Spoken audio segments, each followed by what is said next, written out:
Clark came to be noticed at the wheel of a D-type Jaguar.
This is Churnside in the Scottish border country, west of Berwick-on-Tweed.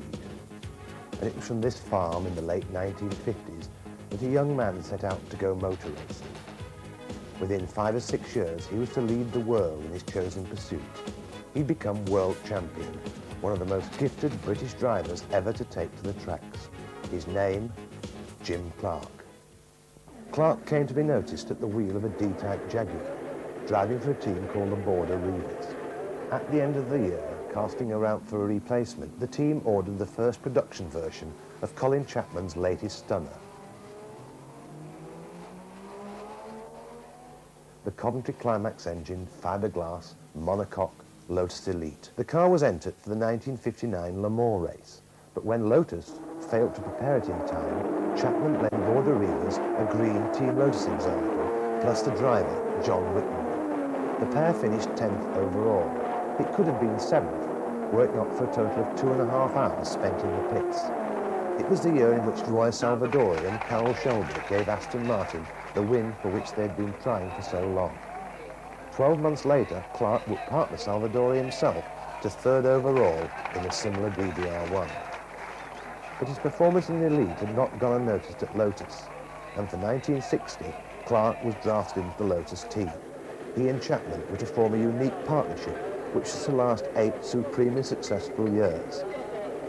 Initially, Jim drove the Lotus 18 Formula Junior car, but by June, the Aston Martin Formula One effort, for whom he had signed for Grand Prix, was floundering, and he was released to drive for Lotus in the Dutch Grand Prix. On his first ever Formula One race, he found himself fighting with Graham Hill for an amazing 4th place before the gearbox seized. When Sterling goes, they all go. Meanwhile, Although Jim the flag's still still enjoyed up. his big sports car drives. The D-Type had been replaced by a Lister, with which he won 11 races in 1959. But in August of that year, he had his one and only drive for the Border Reivers' local rivals, David Murray's Ecurie Cost team. They had progressed from Le Mans winning D-Types to a Tejero Jaguar. In the TT at Goodwood, Clark shared the car with his boyhood hero, Maston Gregory. Having been thrown 15 feet from the car as he hit the banking, Gregory suffered a broken arm and turned to down and broking. That race put the seal on Aston Martin's World Championship title, but not without drama.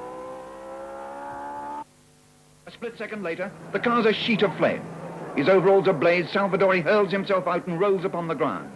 Moss rushes to his aid as firemen fight the blaze. Black smoke clouds billow upwards, a deadly silent signal that speaks far louder than words, leaving chaos in its wake, and a challenge impossible to ignore.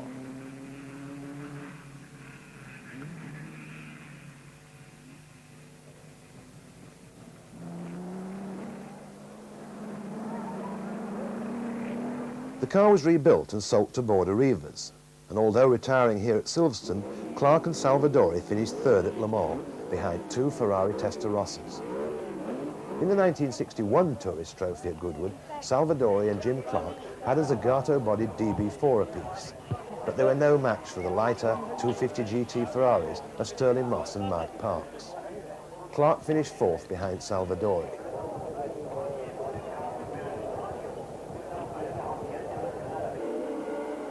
But it was with single-seaters with which Clark is most closely associated.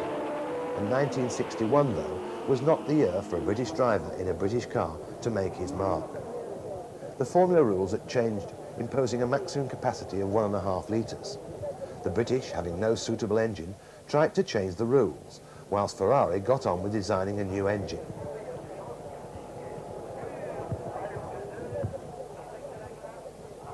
The Dino 120 V6, producing some 190 brake horsepower. The British had to make do with the old 4-cylinder Coventry Climax fire pump engine, giving only 150 brake horsepower. Only the genius of Stirling Moss could match the stunning-looking Ferraris, winning his finest race here at Monaco and doing the same thing later at the Nürburgring, both real driver's circuits. Clark at Monaco could do no better than 10th and last, but his best European Grand Prix result of the year was to come at Reims. You join us here at Reims for the French Grand Prix, the front row all Ferraris, the 120-degree V6 Ferraris, Wilhelm von Tripp's Ginther, 2 cars on the second row, both Lotuses, the Moss car last year's car, Clark's car, of course, this year's car, then Hill with the BRM, Surtees Cooper, McLaren, the first of the Porsches, Dan Gurney, you can see the rest of the field there. No V8s at all from Coventry Climax or BRM yet, they're going to be later in the season. The other Ferrari that you see there, the car in fact that is in the hands of Beghetti, is the 60-degree car, privately entered car. As we come up now towards the start and they're away, this could be, should be on this fast circuit a Ferrari benefit. They've got the power, and certainly that's the way it looks at the moment. Moss tucking himself up there. He's obviously going to try and slipstream on this very fast circuit here at Reims, but it's Ferraris, Von Tripp's, Beghetti well up there, rather surprisingly at this stage of the race, because we didn't expect that car to be quite as quick as the 120-degree cars. But the Ferrari's running line ahead. There is Moss in 4th place. And then next up, that looks very like Surtees to me, with Clark right behind him. The 2 Porsches well back there. And the Ferrari's dominating this race. Moss dropping back a little bit. You can see the gap between him and the opposition. That is Clark there, trying to force his way through up past Surtees. In his island behind the second of the Works Lotuses. But Ferrari's really dominating things. On Trips and Hill, and of course Richie Ginther. Ginther does most of the development work on these cars. The 2 Americans and the German driver absolutely dominating things for Ferrari with the V6. There is Moss. The Mark II 1.5 litre Coventry Climax engine just hasn't enough power here. It's not like in Monaco a week or 2 back, where he could make up for the lack of power. Here's the fight that's going on with the other clutch of cars there, right in the middle of that battle, the Porsches. Phil Hill. The American, he's been with Ferrari now, don't forget now, for some 3 years. Phil Hill came in the 57. And you can see there that Beghetti has dropped back and is in the clutches now on this other group. That's the first of the Coopers there. Not quite as quick as the Lotus is, but the Cooper Lotus Porsche battle there quite well divided. On Trips taking his turn in front of Phil Hill. The World Championship this year is going to be between these 2, and Moss is heading for the pits. The 4th place car, Stirling Moss, heading for the pits. Hand up, and Moss out of the car. Body off. And looking at what they're up to, it looks as if it's a brake problem of some sort. Yes, it looks as if they've got a broken brake pipe on that car, and Moss therefore suffering from lack of braking. You can see how hot it is out there. That's the back of Moss's overalls. He is absolutely soaking saturated wet. The heat here always plays its part. Bottle of water there in the car. Back in the front, I should tell you, is Phil Hill, who's taking his turn now, ahead once more of Von Trips. Ginther in 3rd place, and 4th place still a scrap. Moss cooling himself down, but he's really effectively out of the running now, so it's a question of whether or not he goes back into the race. Alf Francis watching the car go back in. This is Phil Hill in the lead once again. certainly proving that he's very much the man to watch. And we've got, I think, a Ferrari missing. Yes, a Ferrari is missing. We have Von Tripp's car into the pits. That's Moss coming back into the pits again. But Von Tripp's car, we've just had a message from the pits, has got an engine problem. Now, this is significant, because if they've got an engine problem with one car, it can very well happen with the others.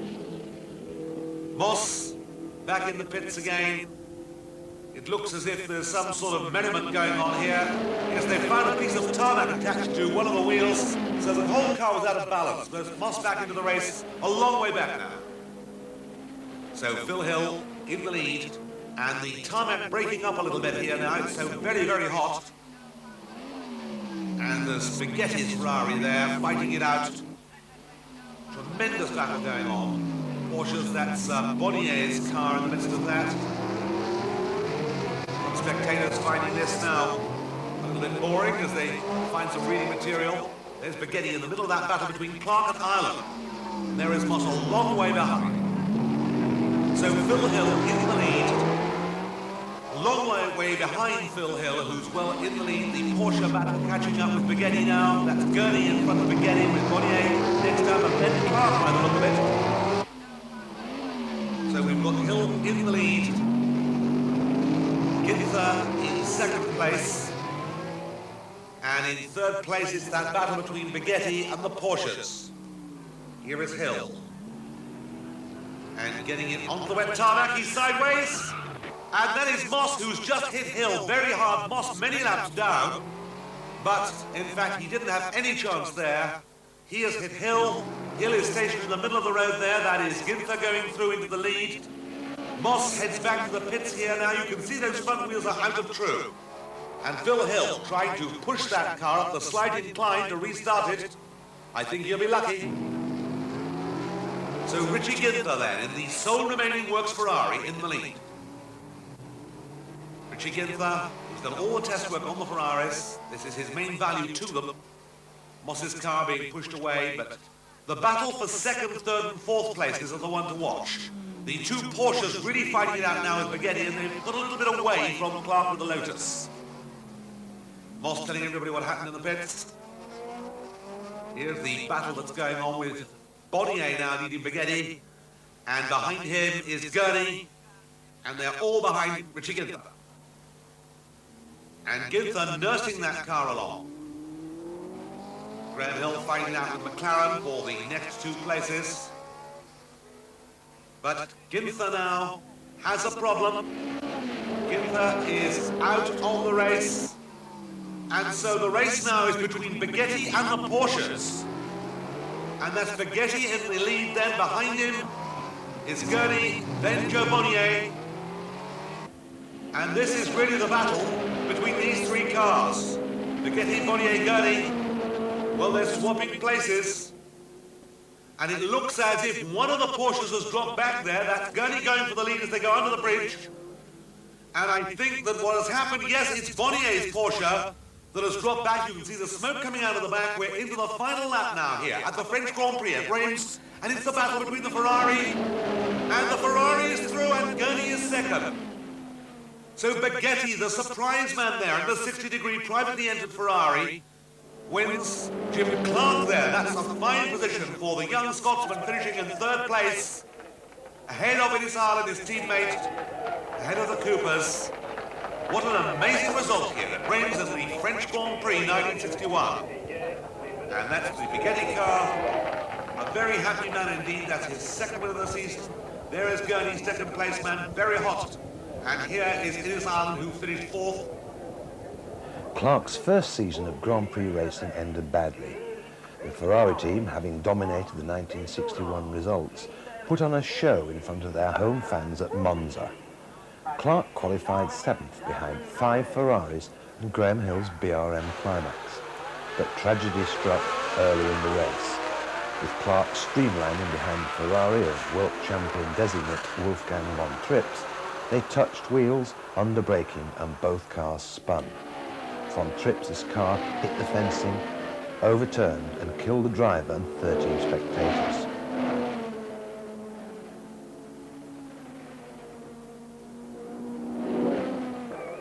Traditionally in those days, the last Grand Prix of the season was held at Watkins Glen in the States. Clark finished back in 7th, but his teammate Innes Ireland was able to give Team Lotus its first Grand Prix win.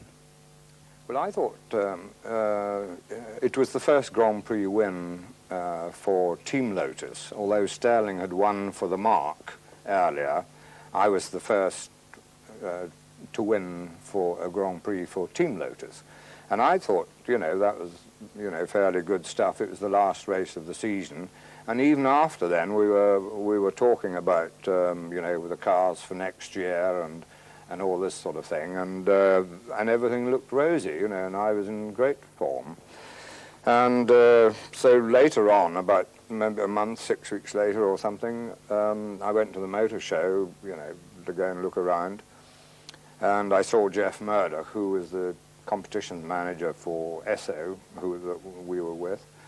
And I said, you know, just sort of casually, as a matter of form, said, you know, well, what's the form for next year, Jeff? And he said, oh, haven't you seen Colin Chapman? And I said, no, you know, and he said, oh, well, you better go and talk to Colin. So I thought, bloody funny. So off I went and found Colin on the Lotus stand. And I said, yeah, I've just seen old Jeff. He seemed a bit of a curious sort of mood, and he said, I would, you know, come and talk to you. And so Colin sort of looked at his shoes and shuffled about a bit, and he just said, you know, I won't be requiring your services next year, and turned around and walked off. So that was the end of that, you know, which I didn't, you know, I didn't understand it. There was no reasons given,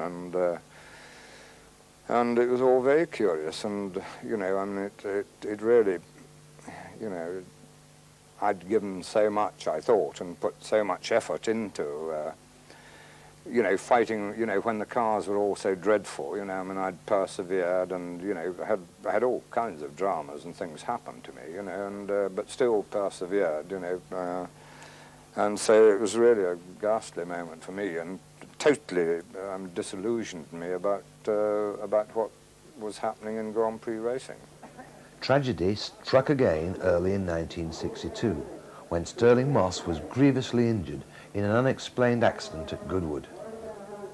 Moss recovered, but his Grand Prix career was over, thus denying us the answer to the question which has been posed so often since. Would Clark have beaten Moss in a race on level terms?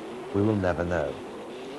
For 1962, the British teams had got an engine to go with their superior handling. The Coventry Climax FWMV V8, producing about 186 brake horsepower. Lotus built the Space Frame 24 to take the V8. Clark led the International Trophy at Silverstone in May, only to be pipped at the post by Graham Hill, who made up 6 seconds on the last 2 laps and caught Clark napping at Woodcote. But Chapman had an 8 up his sleeve. He played it at the Dutch Grand Prix. And by this time we'd got the Lotus 24, and Colin had said it would be exactly the same as the works car. Well, it was at the time that he delivered it, but immediately he came out with a Lotus 25, which was the monocoque. And John Cooper made his famous remark at Zandvoort, I thought that you were going to sell, Rob, exactly the same as your Formula One cars. And Colin said, oh, well, it is more or less the same, you know, the slight change in the bodywork. And John Cooper leant over and looked inside and said, oh, yes, it is exactly the same, except you forgot to put the chassis in. And a few weeks later, the teams came to Spa for the Belgian Grand Prix. The old high-speed Spa-Francorchamps circuit was one which Clark hated. He'd seen Archie Scott Brown killed on his first overseas race back in '58. And then Lotus teammates Alan Stacey and Cooper driver Chris Bristow were killed on the same day here in 1960. So a few minutes to go at the start of the Belgian Grand Prix, you saw the unhappy face there of the reigning world champion, Hill, Taylor, McLaren and Hill on the front row, that's Graham Hill, Ireland's Lotus, and Phil Hill on the second row, that's the reigning world champion, Martin Gregory, Ricardo Rodriguez, the young Mexican with Marais alongside him, Mags and Ginther, Clark some way back with the Lotus 25, that of course is the car this year, and Trintignant surprisingly on the back row. And this parade now coming to a halt. There's Phil Hill, not a happy man this year. The Ferrari's not as competitive. Jack Brabham, Well, Brabham yet to really show what he can do this season. Unhappily, at the moment, he's still, of course, got the Lotus 24. Everybody, in fact, surprised at the way that the 25 has sprung into prominence. That car that made its debut in the Dutch Grand Prix a matter of 2 or 3 weeks ago, and they're away. And a beautiful start there by the front row, and it all looks down, certainly on practice times, to a battle between BRM, Cooper and Lotus, and Trevor Taylor there in third place, the lead currently in the hands of Graham Hill with the BRM. BRM still leading, and they come down now for the end of the first lap. And it's still a pretty tight battle up at the front there. Graham Hill leads, Trevor Taylor in second place, McLaren in third place. The Ferraris well back, as you can see, that's Innes Island there in the midst of the Ferraris. And Jim Clark already has come up to fourth place. Graham Hill still in the lead, Taylor in second place. The first of the Ferraris is Willie Mares. Innes Island leading the other 2 Ferraris, and then a huge gap before we get Tony Max come through. Then the second of the UDT laced all cars, Marston Gregory.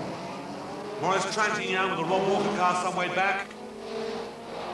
And this is Trevor Taylor in the lead. Trevor Taylor takes over the lead from Graham Hill. Hill not a happy man there. Whether he misses a gear, I don't know, but he's lost 1, 2, 3 places. Clark is up past Hill. There is Max, there is Surtees with the Lola. That car not going particularly well. Trintignant again with the Lotus 24. The 24 really now passé, except in the hands of Ireland, who's tending to outdrive the car. He left, of course, Lotus, and now is in a very different position with the last year's car, effectively. Chapman promised everybody that they'd have the same as the works. They haven't got them. Still, Mares now making his presence felt. The Belgian on his own home ground, ahead now of Trevor Taylor. So Willie Mares leads Trevor Taylor as they go down the hill past the pits this time.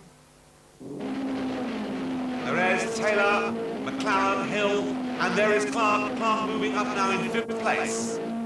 So Jim Clark in 5th place, works his way through, is through that traffic, and is moved now into 2nd place at the end of this lap. And Ireland is in the pits. Innes Island in the pits with the Lotus 24. You can see it's hot work out there, the sweat down the back of those blue overalls.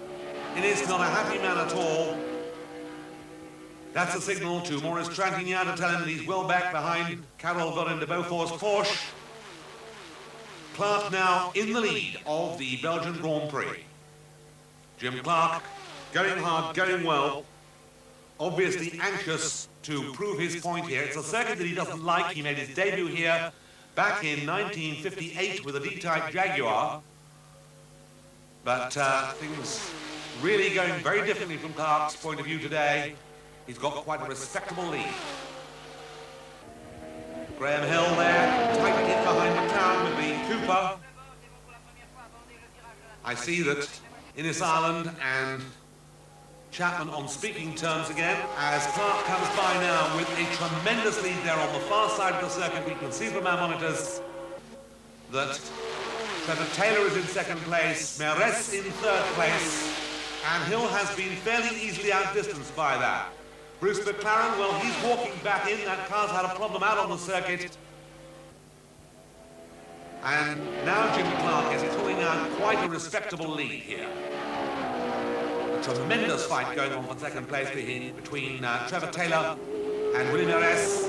Mares in the Ferrari, really driving right at the top of his form, easily leading everybody else with the Ferraris. And that's an accident. That looks to me like the gap where we should be seeing Trevor Taylor and Mares.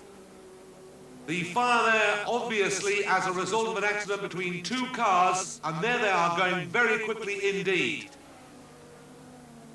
That is Graham Hill with the BRM coming through now into 2nd place. So we know that it is, in fact, Mares and Taylor who have gone off there, and it looks pretty awful as they've got foam on that fire now. We're yet waiting for news as further trouble goes on down there with marshals rushing down the road. That looks like Marston Gregory coming through, and a lot of people going off down there. Not a sensible thing to do.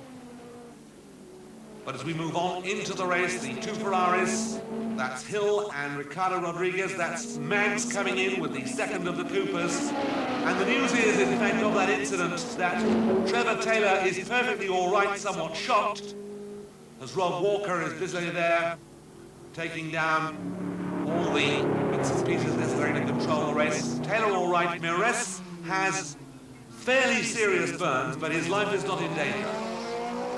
Or is tracking out with Lotus 24 that would, of course, have been in Moss's hands this year had the master not have been out as a result of the accident. Taylor on the trackside there, showing himself to Clark, who now has a very commanding lead in the 1962 Belgian Grand Prix here at Spa. Graham Hill in second place. And a beautiful shot there of Clark manages to wave to a photographer there, coming out of La Source, beautifully under control. Out now onto his last lap. Jim Clark on to his last lap. It's going to be his first ever Grand Prix win. Colin Chapman obviously relieved at Taylor's escape, but delighted at the win for the Lotus 25. There is Tranquillion finishing there, but Hill has finished in second place. We've got some more cars coming in. There was Hill, in fact, going past the flag there. And here are the Ferraris at the end of their slowing down lap. Rodriguez, in fact, is in third place ahead of the reigning world champion Phil Hill. And there are the laurels of victory for Jim Clark for the first time. So Jim had won his first World Championship Grand Prix. He followed it up with a win at Aintree in the British Grand Prix and at the Nürburgring in the German. In only his third season of single-seater racing, he now had a chance to win the World Championship. And it went to the wire, with both Clark and Hill in contention at Kyalami. Having qualified on pole, Clark soon overtook early race leader Innes Ireland and led comfortably, but the championship was not to be his. A bolt fell out of the distributor, causing an oil leak and subsequent engine failure. Graham Hill became the first British champion since Mike Hawthorne and first ever champion to win in a British car. By 1963, the Clark-Chapman combination were almost invincible. An early season non-championship race took place at Imola in Italy. So the grid being formed up here in Imola, with the Rob Walker Cooper you can see being pushed back. Bonnier, Taylor and Clark the front row. Obviously Clark the quickest man there on the left-hand side of the grid. Sifford and Bandini very quick there with the Cooper, a coming man there. Anderson, Joe Stesser, Carroll got a De Beaufort, and I see Jack Fairman has got one of the De Beaufort Porsches as they're away, and a very tight start there. That is Bandini trying to insert himself in between the green cars on the front row. And already we have got a lead for Clark. Clark in the lead, Taylor in second place. That is Joe Bonnier, who's worked his way up to second place now as we've lost Taylor from our chart. So Trevor Taylor, it would appear, has stopped. Indeed, he has stopped in the pits. And Jim Clark is running away with this one. Taylor's car in the pits there. Bonnier in second place with the Cooper. This is quite a quick circuit here. Joe Sifford has moved up to third place with the Lotus BRM, but Clark is absolutely unassailable. Back into the race is Trevor Taylor, really going hard, really going well, I should tell you, at this stage. But fastest laps or not, Trevor Taylor is not going to catch Jim Clark, who takes the checkered flag. A superb victory for now the man who is recognised as the quickest Grand Prix driver around. He is the master. Sifford in second place, a fine second place for Lotus BRM driver, and Rob Anderson in the Lola in third place. Clark with money in the bank here. And a very happy man too, in a season that's looking good for Jim Clark and for Lotus.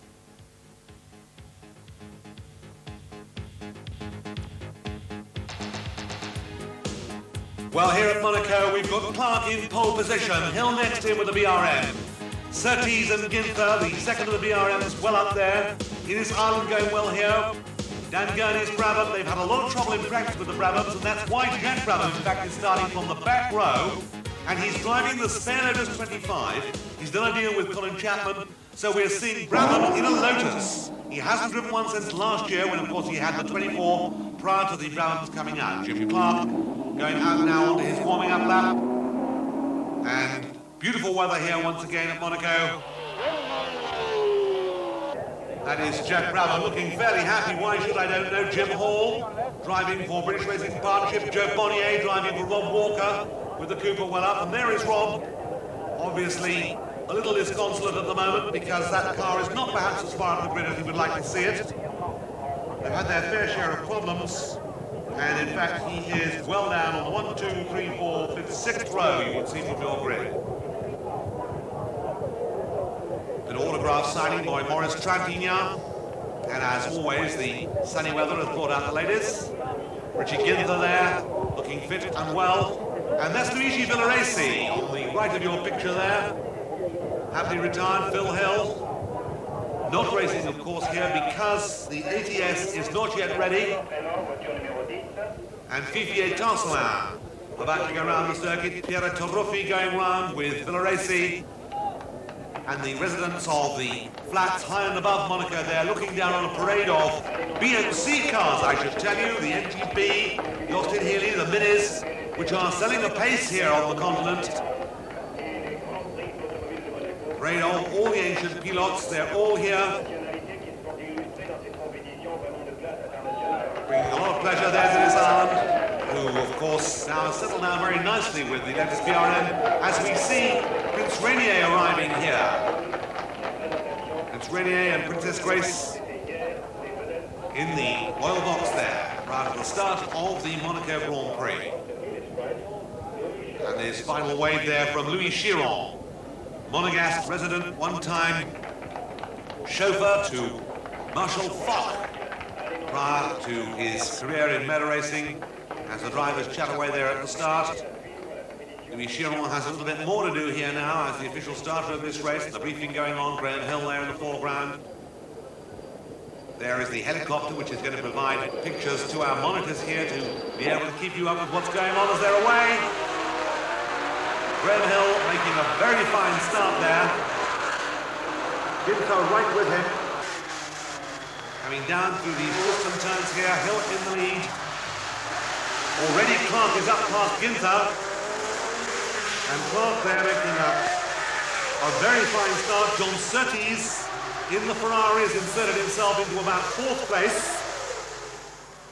But here they come, and it's Hill in the lead, very definitely. Ginther back up to 2nd place.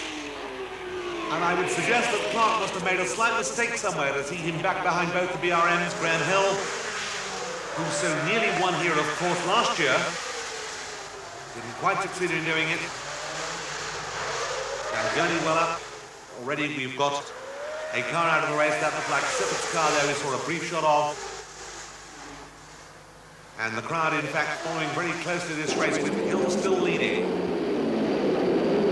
And Clark is through into 2nd place now. Clark into 2nd place. Joe Bonnier, not a happy man. We said that car wasn't going well. As Hill comes blasting through. Clark in 2nd place, Ginther in 3rd place, Surtees in 4th place. In this island on the back of that queue, driving a superb race. Island, loads of attack. They've got the short nose on that car to try to avoid any problems with traffic. I don't think they're going to have there. John Bolster, keep an eye on what's happening for the BBC. And Bonnier in to explain that he's got all sorts of problems. I think it's a clutch problem that he had, judging by the way the revs have been going up and down. But look at Hill now with Clark hard on his tail, and this queue of cars, we've got 5 cars pretty close together indeed, the rest not far behind them. So this is quite a close motor race here at Monaco. And all the pressure in the world on Graham Hill. And Clark on the inside. Clark dives down to take the lead from Hill. And Jim Clark out in front with the Lotus. And Clark now pulling away from Hill, who's back end of the car, sliding away there, causing him a few problems. Louis Chiron pointing out there's some oil there on the circuit, which I think was left by Sippert. Clark in the lead, Hill in 2nd place, Ginther 3rd, Sippert Surtees, I beg his pardon, in 4th place. And we've got another retirement there. That is Ireland. Ireland has in fact gone off there, hit the barrier, and he is out of the race.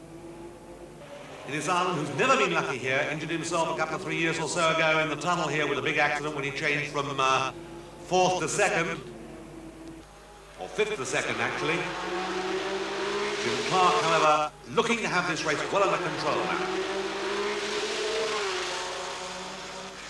Clark with 150 yards or so on Graham Hill. And Surtees not a happy man, but is indeed still just about in touch. A very wearing race here as Clark in the lead. Graham Hill 2nd. In 3rd place, John Surtees. 4th place, Richie Ginther with the 2nd of the BRMs. One mistake here and you're in the water through this very quick part of the circuit there coming out of the tunnel. And that is Jim Clark slowing. That is Clark slowing with the Lotus. In the distance we saw Clark slowing. He's out of the car. He's walking away from the car. And that car has a problem. We think it's transmission and Hill here. Graham Hill takes the lead. There is Clark's car parked by the side of the road there. Graham Hill, who lost last year in the closing stages of the race, takes over the lead this time and looks as if he might stay there. So Jim Clark, the man out of luck here at Monaco, and now Hill, well on his way towards victory. 1962 world champion, about to take a victory. That's Ginther behind him, very sideways. And where is Surtees? Well, Surtees, in fact, has dropped back behind Bruce McLaren there with the Cooper. But no doubt about the winner. Graham Hill with the BRM takes 1st place. In 2nd place, Richie Ginther, who has gone very well here, backed up very well. It would have been Clark's race, however. He had got that lead. Out of the race, unfortunately. You can see the car stop there. So a fine race at Monaco and a victory for the reigning world champion.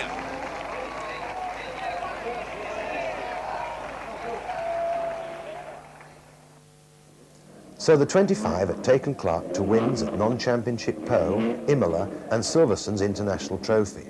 After that disappointing end at Monaco, his favourite circuit but one on which he was never to win, Clark had taken a hat-trick of GP wins in Belgium, Holland and France before the circus arrived at Silverstone. 23 cars lining up for the British Grand Prix with down below me on the grid the clerk of the course, John Easton Gibson, addressing the drivers in the background, the starter Kenneth Evans, press people trying to get photographs here. In its Ireland's well-known checkered helmet standing out, as was there Trevor Taylor's, with a huge crowd here to watch to see whether Jim Clark could extend this lead in the championship. Jack Brabham, one of the men who's going to try and stop him. And the grid, in fact, for the race. Clark in pole position, Gurney in the Brabham, Hill. Brabham in the Brabham, that's the front row. Surtees, McLaren, Meggs. Surtees with the Ferrari, of course. Bandini, the big surprise, ahead of Ginther with the BRM. Trevor Taylor in his Ireland. Bonnier, Jim Hall, Chris Abel with the Lola. Down they go, and away they go, and that's Tony Meggs, who stalled on the grid there, hand up in the 2nd of the Works Coopers. And that was a great start for one man, and that man was Jack Brabham, who has just got the lead there as they come through Woodcote Corner for the first time. But now it's Clark. Clark, in fact, very much the man to watch. Now through the end of lap 6, coming down towards Stowe Corner. Jim Clark in the lead, extending that lead all the time with the latest 25, the Coventry Climax engine. Sounding as it's never going to miss a beat, and he has got a superb lead already, beginning to lap people there. Coming up on the inside there of Bonnier. Joe Bonnier relegated a lap for Jim Clark, marching on towards victory, and Clark in fact takes the checkered flag. John Surtees in the Ferrari in 2nd place, Graham Hill back in 3rd, Richie Ginther 4th, and Bandini a fine drive into 5th place. Lorenzo Bandini springing the big surprise with a fine drive into 5th place there. But Clark now 36 points in the championship to Richie Ginther's 14, Hill and Surtees 13 each, Gurney 12, McLaren 10, And he's won all but one race so far this year. A remarkable performance by the Scotsman who has dominated the world. Ford and Lotus chief Colin Chapman cooperated in an attack on that last bastion of the front-engine roadster, Indianapolis. Clark shocked the Indy establishment by leading the race as a rookie in the tiny Lotus. If Parnelli Jones had been black flagged as he should have been, Jim would have won. Instead, he finished second. 2 weeks later, he won as he pleased at Milwaukee, backing off towards the end to avoid rubbing salt in the establishment's wounds by not lapping the legendary A.J. Foyt. Clark was to win the Indy 500 outright 2 years later. Another Ford Lotus cooperation was the Lotus Cortina, combining Ford Europe's new family saloon with Lotus's 1600 twin-cam engine, some aluminium panels and a sporty suspension. Clark's three-wheeling antics in the 1964 British Touring Car Championship were part of his legendary ability to turn his hand to anything. As reigning world champion, Clark embarked on the 1964 Grand Prix season still armed with the Lotus 25. But the competition had now caught up and results did not come quite so easily for the three-year-old design. Nevertheless, he won the Dutch, Belgian and British Grand Prix, whilst the ever-consistent Graham Hill, winning again at Monaco, led by 2 points as they came to Monza. John Surtees had won for Ferrari in Germany, but at this stage was out of the running, 13 points behind Hill. Ferrari fans at Monza had a field day as Surtees set pole and won the race ahead of Bruce McLaren's Cooper. Lorenzo Bandini finished third in another Ferrari, but Clark retired with engine failure, and he fell out of the US Grand Prix too, whilst leading. Graham Hill won with Surtees second, so it was they who fought for the title in Mexico. Hill, though, retired. Clark suffered a fractured oil pipe and struggled in fifth, while Surtees finished second to Dan Gurney and won the championship by a single point. 1964 was best forgotten by Clark, but with the revamped 25, the Lotus 33 on the stocks, things look good for 1965. I'm down on the grid prior to the start of the French Grand Prix here at Clermont-Ferrand, looking at the two Hondas, and there is Ronnie Buckman just ahead of me here, looking at the cars which they've been playing with in practice, flat 12 transverse-mounted engines, Richie Ginther, the more experienced of the two drivers, number 2 man for BRM for the last 2 years, looking happy and pleased, and we've got the gendarme coming out for what looks like a tremendous entry for this race, which could provide some surprises. Dan Gurney and Denny Hulme are close to me now, Mike Spence not far away, and the Ferraris driven, of course, by Surtees and Bandini. Surprisingly, Bandini the quicker of the two. Monsieur Pompidou is coming down the road here to be introduced to some of the drivers, as I am about to make my way back up to the commentary box and tell you that in pole position is Jim Clark with a new 4-valve V8 Lotus Climax, and then Jackie Stewart, the big surprise of the year, the young Scotsman, really showing the way home to so many people. He's really come on enormously. The Hondas are trying everything this year, including different air trumpets on the cars to try to gain an advantage, but it's really Lotus, Jackie Stewart with the BRM, Bandini with the Ferrari, they're the people to watch on the front row. Gurney with the Brabham up on the second row, and then Denny Hulme, quite a good drive for him. Jack Brabham standing down, in fact, this season for quite a lot of races, as we wait, in fact, for the cars to come out round onto the grid. You can hear them away on their warming-up lap. As round they are, and they're away, and this is the start of the French Grand Prix.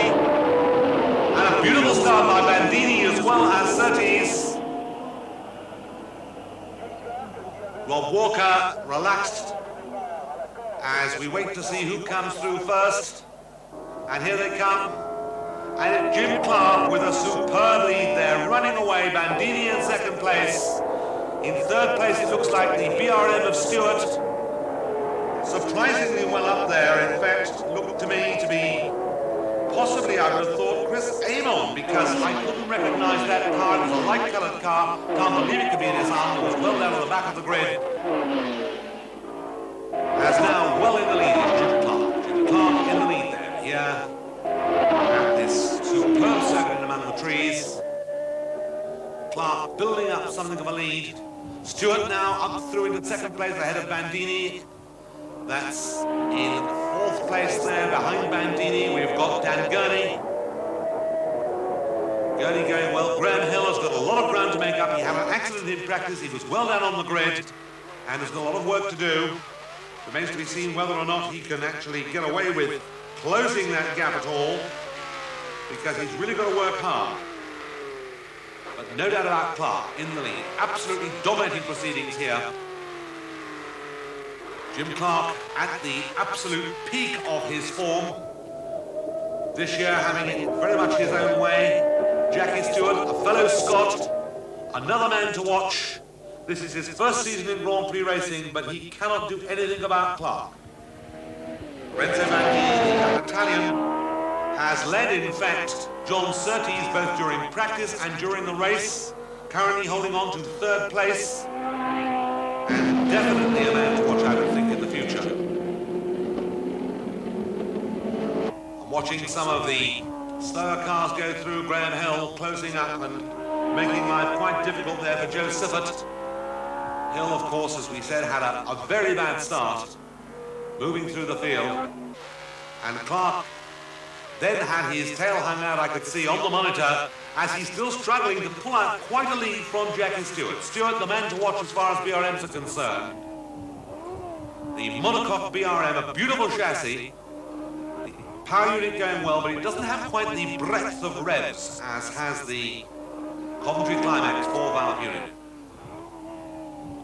Bonnier seems to have a problem. Spence in the second of the works lettuces has just gone past him. And this is Graham Hill coming past us now, really pushing hard. We can see him on the monitor there, but not really getting very far up the field. Hill not having a happy time at all. That accident he had in practice damaged further that neck that he damaged last year, and therefore he is obviously in a certain amount of discomfort. And Denny Holm going well there in the Brabham. Well worthwhile keeping an eye to as well. No doubt at all, however, about the dominance of one man out in front. Still lapping regularly in around about 3 minutes and 20 seconds. Jim Clark turning those laps in. He's already got the fastest lap in this race, a 3:18.9, and is totally dominant out front. Stewart can do nothing about this lead that Clark has built up. Stewart in the BRM.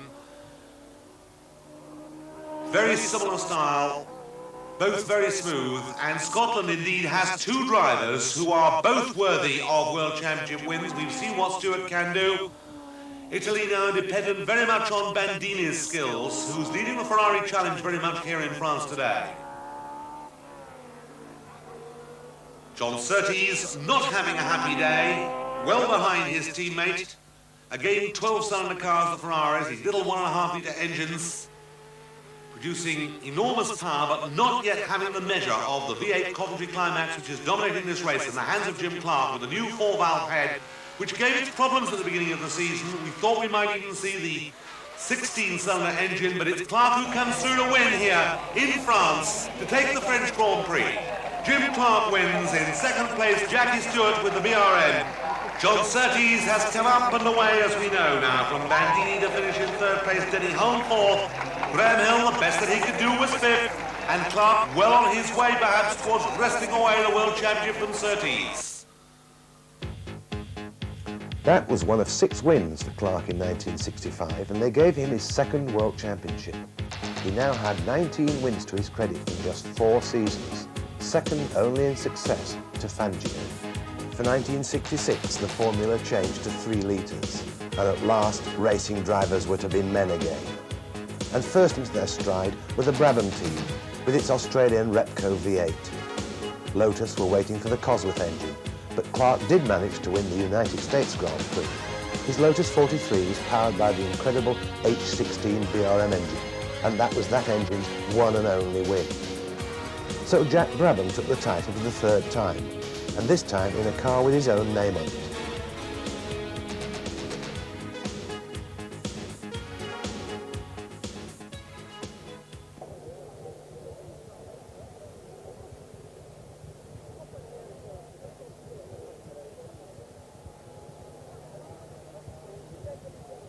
By the summer of '67, though, the Fort Cosworth DFV engine was running and running well. Once more, Team Lotus was the one to beat, and Graham Hill had joined Jim in the team now. The best cars then, and the best drivers of their class.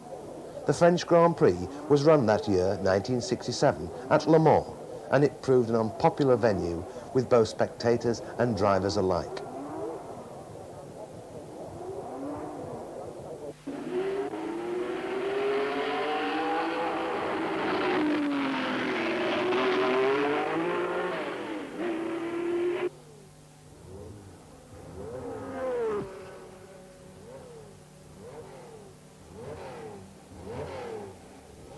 Well, this is Le Mans, and this is the French Grand Prix as opposed to the thing that we're normally watching here, which is the 24-hour race, and we're looking at the new Lotus 49, the car that really set the world alight with a win in its debut race at Zandvoort just a few weeks ago. Graham Hill and Jim Clark providing the fireworks there, with Hill retiring beautifully finished cars with this new Ford DFV engine, giving about 425 brake horsepower in this beautiful car, which Chapman has designed, and from the word go has been absolutely right. There's Jack Brabham there, and Graham Hill, Chris Amon in close proximity to me here, Jim Clark as I walk down the pit road here with the radio mic to look at the cars and tell you a little bit about them. For those of you who can't see for yourselves, Cooper Maseratis, Jochen Rindt and Pedro Rodriguez, as the cars being pushed out onto the grid. Graham Hill in pole position. In the middle of the front row, Jack Brabham. Dan Gurney with the Eagle Westlake. That's a darn good time on the outside, a 1:37, only 0.8 of a second off pole. Clark on the third row with McLaren, the second of the Gurney cars alongside him. Denny Holm, Chris Amon and Rindt on the third row. And this has the makings of a very fine race indeed. There's already been some talk about whether or not Cooper are going to proceed with the Maserati engine at this stage. Roy Salvador is very anxious to hold on to Jochen Rindt, and they're away. And Rindt I don't want to show his talent in this race. It's Graham Hill who makes a superb start there. Joe Sibbert in the distinctive red helmet. As photographers are rushing across the grid, I look down to the monitor here, and it's definitely a Lotus Ford in the lead. Lotus Cosworth. Graham Hill, in fact, had pole position. Graham Hill it is who has got the lead. And Graham Hill, in fact, trying to pull away, build up something of a lead. I glance down to the Rob Walker pit as Hill comes through. With certainly a tremendous battle going on. We're looking at trouble here for Guy Ligier, who's already in the pits with his Cooper Maserati. Not a happy time for the ex-rugby player, who is really not on the pace at all. And now, pushing his way up towards the front is Jack Brabham.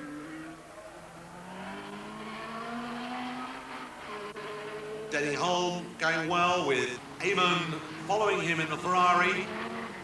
The Ferrari is not having too happy a time of it. And Amon really struggling hard there. Stewart with the 2-litre V8 BRM, which he started around the H16. And that is Rodriguez with the Cooper Maserati limping into the pits. But no doubt at all about the problems here, as both Lotuses are out of the race. So this has the makings of a Brabham benefit, and Brabham benefit it is, with Jack Brabham coming through to take the lead, to win the race from Denny Holm in second place, Jackie Stewart in third place with the BRM, Joe Sibbert with the Cooper Maserati fourth, and the demise of Clark and Hill was the big surprise here in France. 2 weeks later, Jim was to win his 5th British Grand Prix in 6 years. And later they came to Monza for the last European Grand Prix of the season. This was to be a classic Clark drive. Jim climbing back up the field after being a lap down to take the lead for a second time, only to run out of fuel and hand victory to John Surtees, who gave Honda their second ever Grand Prix win.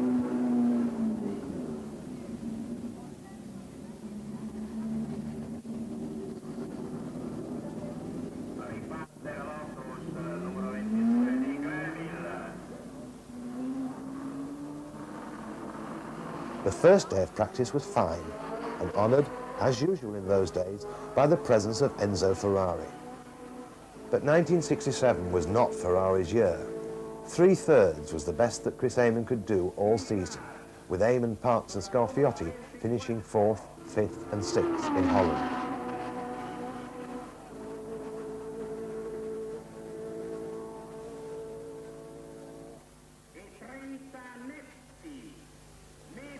Day 2 of practice was very wet, and Clark, although smiling, was in no rush to venture out onto the autodrome.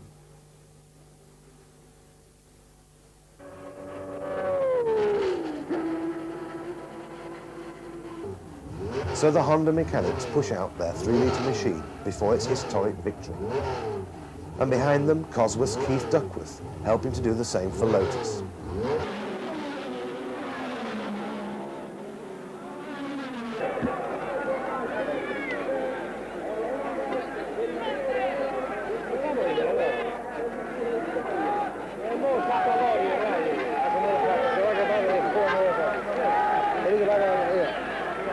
So the cheers that day went to Surtees and to Denny Holm, who took the championship with his teammate Brabham in 2nd place. It was the last time Clark would drive a Grand Prix car in Europe. The following spring, he was killed at Hockenheim in an unimportant Formula 2 race. With his passing, an age of motor racing passed too. From that day on, the commercialisation of motor racing increased dramatically. The cars became mobile cigarette packets, and drivers' earnings rocketed. The sport changed so much. Could Clark have changed with it?